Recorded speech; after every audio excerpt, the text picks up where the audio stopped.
Because the one thing you can always count on is a narcissist having enablers. They will always have this unique cast of characters behind them. And these people are anyone related to them, their family, their children, parents, their neighbors, their work colleagues, friends. Like, it doesn't matter who it is. Just know that if this person's a narcissist, they absolutely have people backing up and justifying their toxic behavior. And it allows them to go unchecked for a very long time, spreading the negativity around to others.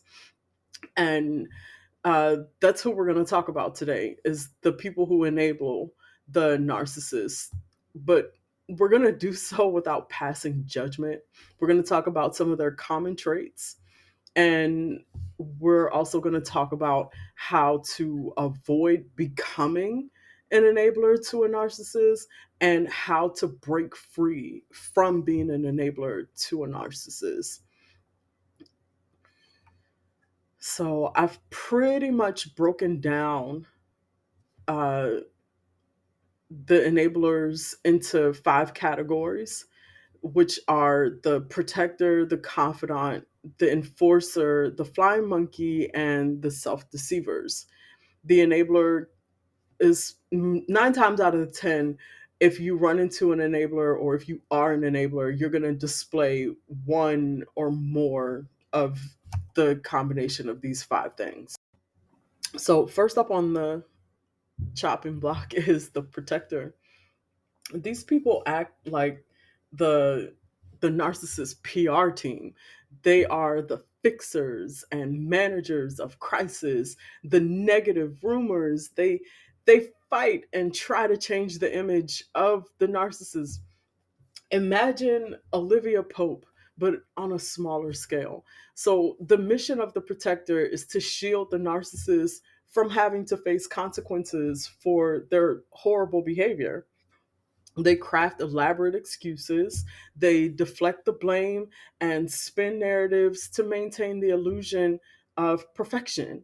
So you can also think of them as the post party cleanup crew. They're sweeping up the broken glass and wiping away any evidence of chaos.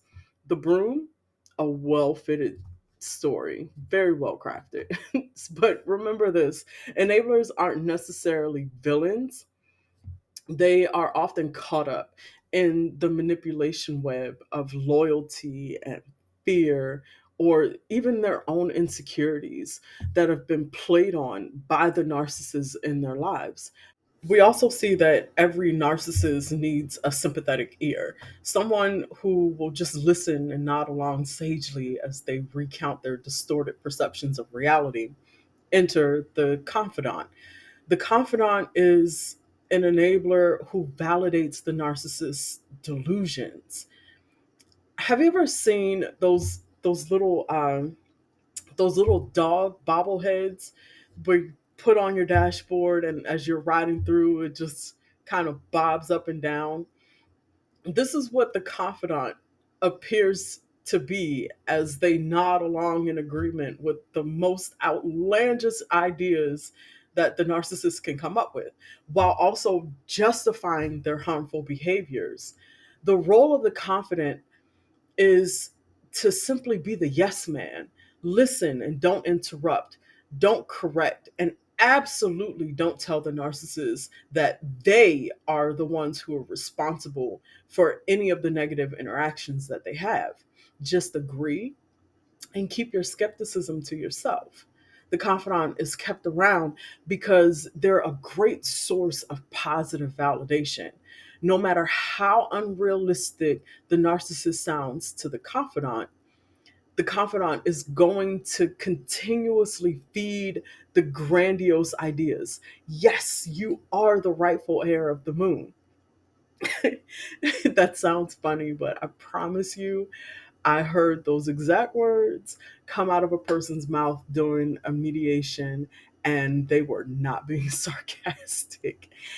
But again, I will reiterate that the enabler isn't totally to blame for finding themselves in this situation, because 9 times out of 10, the confidant is being that to the narcissist that they wish they had for themselves. The confidant may not have the best self esteem or a great sense of self worth. So they're going to pour encouragement into others in the hopes that this encouraging behavior is going to be reciprocated. And when the narcissist encounters people pleasers like the confidant, uh, these people who are a bit desperate for reassurance, they will absolutely take full advantage of draining this supply and using their insecurities to keep them just kind of locked into the situation. You have those enablers who don't just do the talking for the narcissist, they actually put words to action. The enforcer is the muscle, the one who carries out the narcissist's demands. Need someone to intimidate a perceived threat? Enforcer's there to the rescue. They're like the henchmen lurking in the shadows, ready to do the narcissist's bidding. The best way I can describe a narcissist enforcer is to have you picture the little stooges that walk slightly behind the school bully. They help the bully pick on others, but if you're ever able to catch them separate from the bully, they are genuinely pretty nice and understanding people. And to be honest, they would have to be, because it takes a very empathetic individual to make up excuses as to why a narcissist or a bully would cause so much harm to others and not have to take any responsibility for the harm that they cause. The enforcer could also be the romantic partner of the narcissist who makes up excuses as to why their partner is so abusive towards them and others. Um, I remember years ago talking to a young man who saw a guy who was just railing in on his girlfriend, and he kept getting closer and closer to her as if he was going to hit her. And when my friend tried to kind of step in and separate them, instead of the woman being grateful that she was just saved from her narcissistic boyfriend's harm, she attacked my friend for trying to say bad things to her narcissistic boyfriend. So she, in turn, would be looked at as the enforcer enabler to the narcissist. So I like to think of the flying monkey as the enforcer, but on a much grander stage. So instead of having maybe one or two people coming to fight on the behalf of the narcissist, you have an entire group, like the group of flying monkeys that came to the aid of the Wicked Witch from The Wizard of Oz. When the narcissist feels threatened, the monkeys swoop down. Their mission to attack, harass, and manipulate on the narcissist's behalf. The best example I can give are the hardcore followers of political candidates. The politician can do no wrong in the eyes of their monkeys. And the second anyone makes a statement in the negative about their candidate, they go on the attack, and it gets really ugly really fast, sometimes even causing physical harm or the loss of life. It's awful. And last but certainly not least on the list, we have the self deceiver. Now, it's one thing to be able to gaslight others into thinking that they might be losing it for not thinking logically. But you put yourself on a completely new level when you have the ability to gaslight yourself. You are putting on the rose colored glasses and talking yourself into believing something that you know is not true. because you witnessed the thing happening. You saw it with your own eyes, you heard it with your own ears. The self deceiver genuinely believes that they're helping the narcissist in some way by forcing themselves to believe what they know is not true. They tell themselves, maybe if I love them enough, they'll change. Spoiler alert, they won't. But they still hold on to hope against the tide. And it's actually pretty sad to see this type of behavior, because no matter how hard you try to convince the self deceiver, they will not let go until they are able to convince themselves that it's time to let go. And too many times, this aha moment just doesn't come fast enough, or it happens after they've already lost everything and everyone around them that could have been the much needed support system that they needed in their lives. Once we get down to the whys of the situation, I personally don't think there's some deep scientific reasoning behind why enablers are so driven to fight harder for the narcissist than they fight for themselves. To be honest, we can pretty much sum it all up to three things: they have a need for validation, they fear abandonment, or they're just very codependent. Most enablers are seeking validation just like the narcissist is doing. The only difference between the enabler and the narcissist is that the narcissist will go the distance to get the validation that they need, and they will never give any validation to anyone else. Whereas the enabler is willing to give, only hoping to get something in return, but not making it a requirement. So imagine enablers as diligent students in the narcissist classroom. They sit there wide eyed, eager to please. And here's how it unfolds: the classroom setting. You have the chalkboard, Narcissism 101 scrawled across it. The teacher, the narcissist, of course, demanding, charismatic, and utterly self absorbed. Then you have the gold star hunter. The enabler raises their hands, hoping for validation. Look, I made the narcissist smile, they exclaim. And it's like collecting gold stars from a teacher who rarely gives them out. Each smile, each nod of approval, it's a badge of honor. Achievement unlocked. When the narcissist acknowledges them, it's like unlocking an achievement in a video game. You've earned the narcissist approval badge.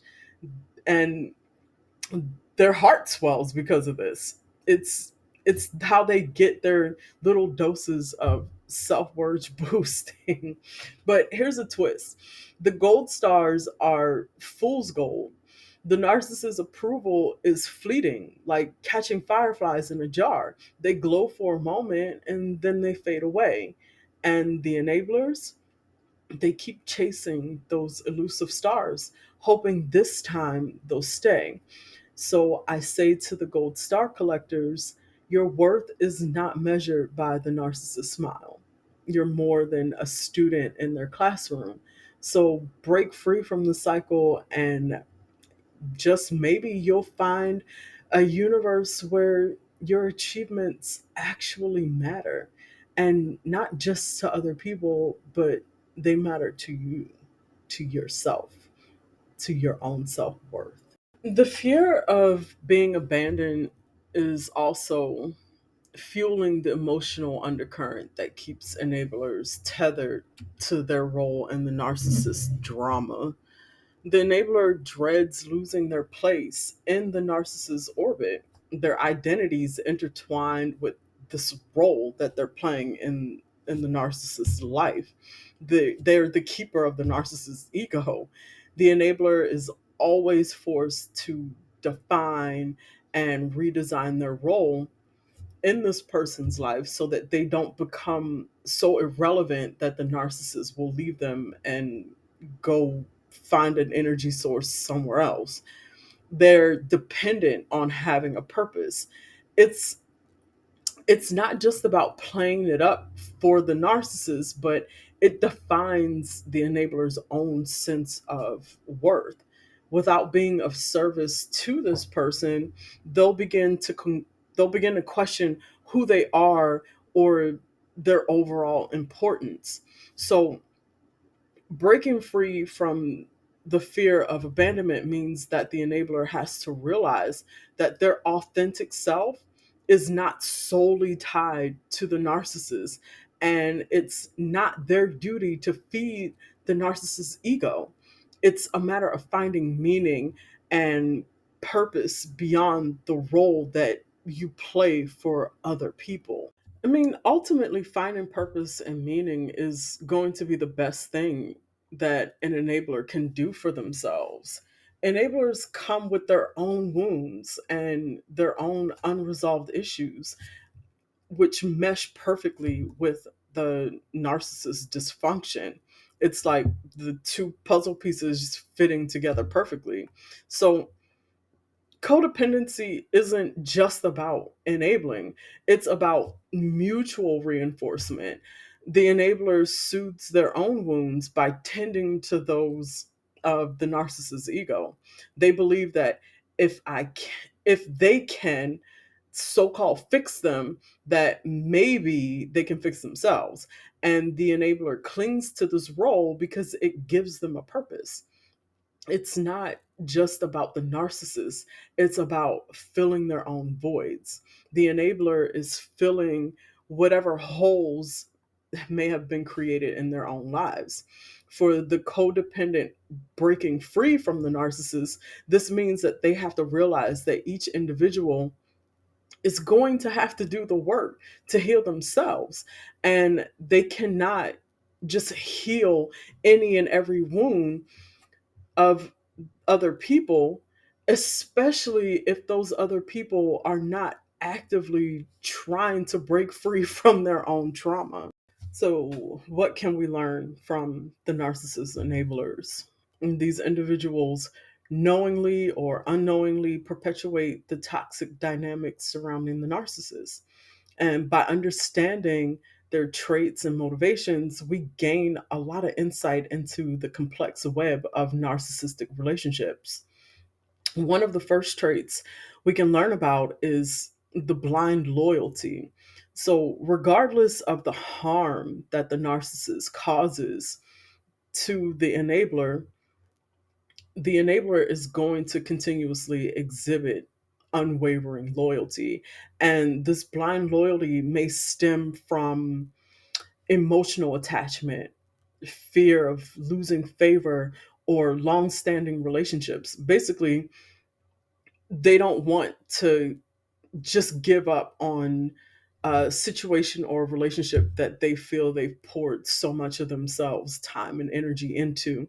So, recognizing it helps us to understand why enablers continue to support the harmful actions.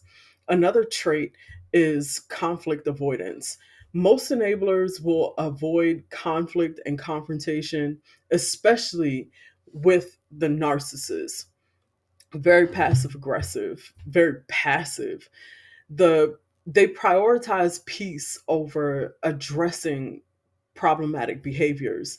Um, it's like a it's like the idea of ignoring something in the hopes that it's going to go away.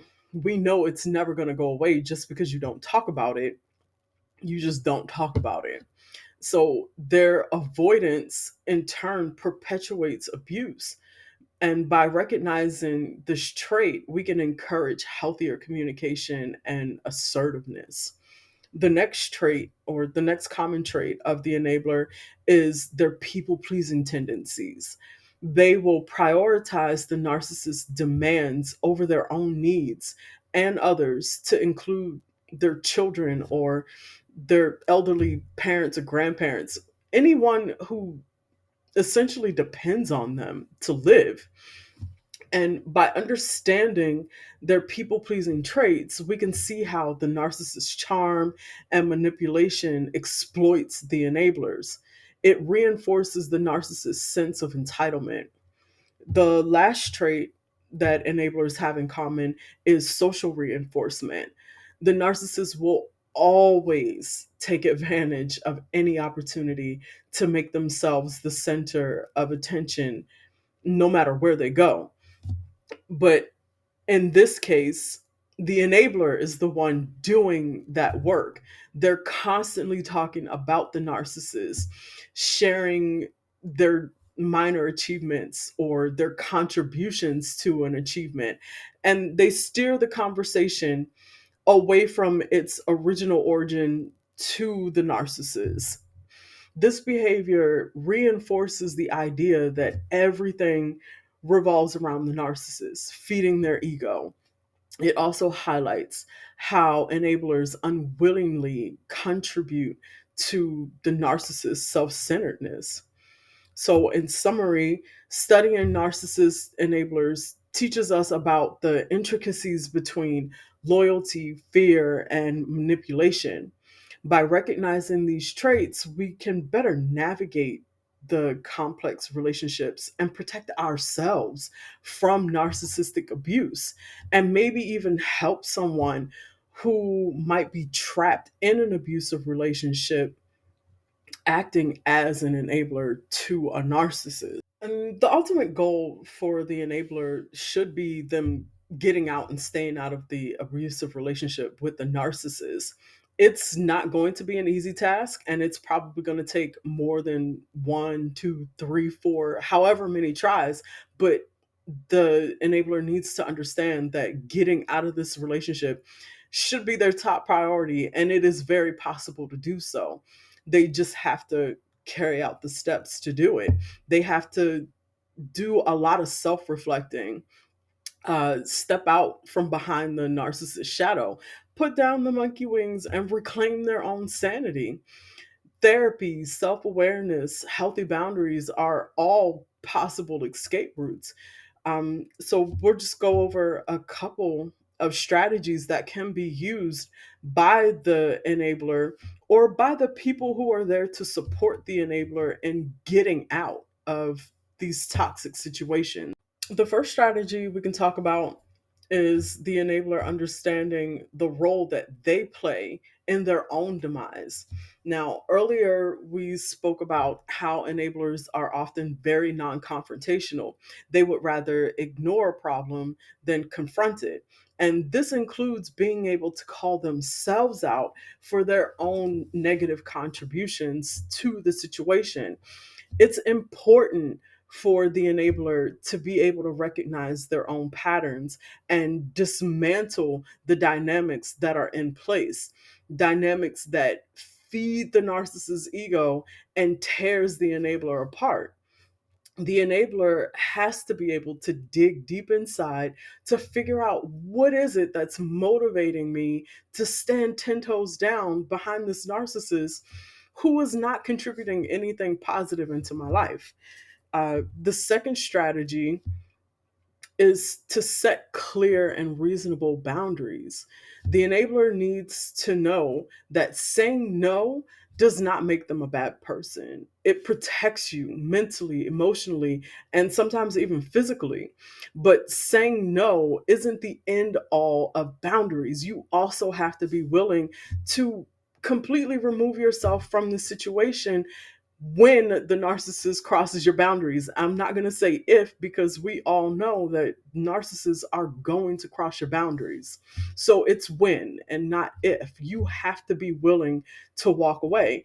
And walking away and going no contact is also not an easy task for a lot of people, not just enablers, because we'll often feel as if we're throwing away or giving up on someone that we've invested a lot of ourselves into our time and energy. We've just poured into this person so much, only now, years later, to just walk away. But you have to remember that you can't save anyone who doesn't want to be saved and who isn't willing to help you help themselves. You're also not obligated to allow them to drag you down with them. The third strategy is recognizing the signs of your enabling behavior. Are you turning a blind eye to the narcissist toxicity by ignoring or downplaying it? Are you prioritizing the narcissist above all other things and people to include yourself? If you're prioritizing the narcissist's needs over your own, then it's time to pause and rebalance your life. And don't feel guilty about doing so. Here's where your boundaries come into play. So, strategy number 4, cultivate a self care regimen. And I think this one's pretty self explanatory. You have to take care of yourself and replenish your own cup, especially since the narcissist in your life is not pouring into you. You have to learn to pour into yourself, know your worth, and understand that you're not obligated to give your last or your best to this person who never gives anything back. The 5th strategy is to seek professional help. It's okay to not be okay. And it's also okay to ask for help when you're trying to be okay. A mental health professional will help to guide you to your greatness, to successfully break free from your toxic relationship with this narcissist. So, a few strategies that others can use when they're trying to help an enabler to break free. The first is to engage them in open communication, provide them a safe space so that they can be able to speak freely. And this is something that they don't get with their narcissists. So, being able to just simply express themselves may just be the fresh air that they need to help them realize I am empty because I keep pouring and I'm not getting anything back. And being able to just let it all out and speak and express myself feels really good. And I want more of this. Second, help them find mental health resources. Sometimes we don't have the ability to properly care for our loved ones' needs. While we can always be a soft place for them to land or a shoulder to cry on, we may not always have the best answers to guide them. So, the best thing that we can do is find them a professional who can give them the proper tools. The one question that you should always ask someone that you're helping in situations like this is, what do you need for me to do to support you? How can I support you? How can I help? You have to allow them to tell you what it is that they actually need, because you could be giving, giving, giving, and nothing that you're giving them is anything that they need to help fix the situation. So you ask them what they need, and then you help them find the professional who can give them the proper tools to fix the situation they're in. And last but not least, practice some empathy. Understand that enablers are often trapped in these situations. This is not something that they walked into eyes wide open, you know? Empathy does not mean that you are being an enabler to the enabler. It means that you recognize their struggle while still protecting yourself and helping them to learn how to protect themselves. Being able to break free from any toxic situation is not always going to be quick.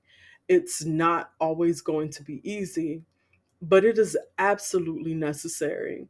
So instead of being down on yourself for not accomplishing the goal of getting out, learn how to celebrate each little step forward, even if it's just a tiny shuffle away from the spider web that you found yourself in.